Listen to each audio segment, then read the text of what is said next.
तुम्ही देखील तुमच्या मुलाला हे बाहेरचे चोकोज ऑफर करताय का?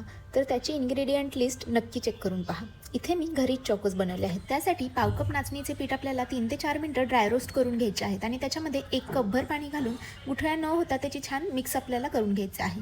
त्याच्यामध्ये पाव कप रवा टाकलेला आहे आणि तो व्यवस्थित मिक्स केला की 2 टेबलस्पून मी इथे अनस्वीटन्ड कोकोआ पावडर टाकलेली आहे. ती पण छान मिक्स करून घ्या आणि याच्यामध्ये मी 3 टेबलस्पून गूळ टाकला आहे.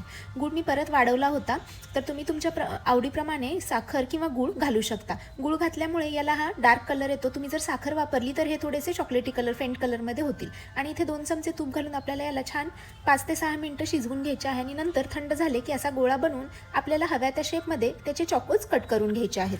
इथे मी 2 पद्धतीने चॉकोज बनवले होते. एक हे हाताने असे गोल गोल कट करून घेतले होते आणि दुसरी पद्धत ही सोपी यूज केली होती. तुम्हाला जर ही पद्धत आवडली तर तुम्ही ही अशी यूज करू शकता किंवा सेकंड पद्धतमध्ये मी अशी याची पोळी लाटून घेतली आणि त्याला छान शंकरपाळी आपण जसे कट करतो तसे छोट्या छोट्या शेपमध्ये कट करून घेतले आहेत. नाचणीमधून आपल्याला चांगल्या प्रमाणात आयर्न आणि कॅल्शियम मिळते, त्यामुळे असे हे नाचणीचे चॉकोज तुम्ही तुमच्या मुलांना नक्की देऊन बघा. त्यांना आवडतील आणि बाहेरच्या मार्केटमधल्या अनहेल्दी चॉकोजना टाटाबाय करा. चॉकोज व्यवस्थित कट करून मी यांना 180 डिग्रीवर 20 मिनिटं छान एअर फ्राय करून घेतलेले आहेत. तर तुम्ही त्यांचा आवाज ऐकू शकता किती कुरकुरीत झालेले आहेत.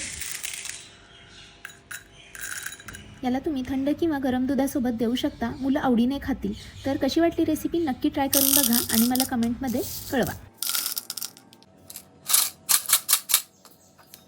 माझ्या रेसिपीज तुम्हाला आवडत असतील तर चॅनलला फॉलो करायला विसरू नका. थँक्यू.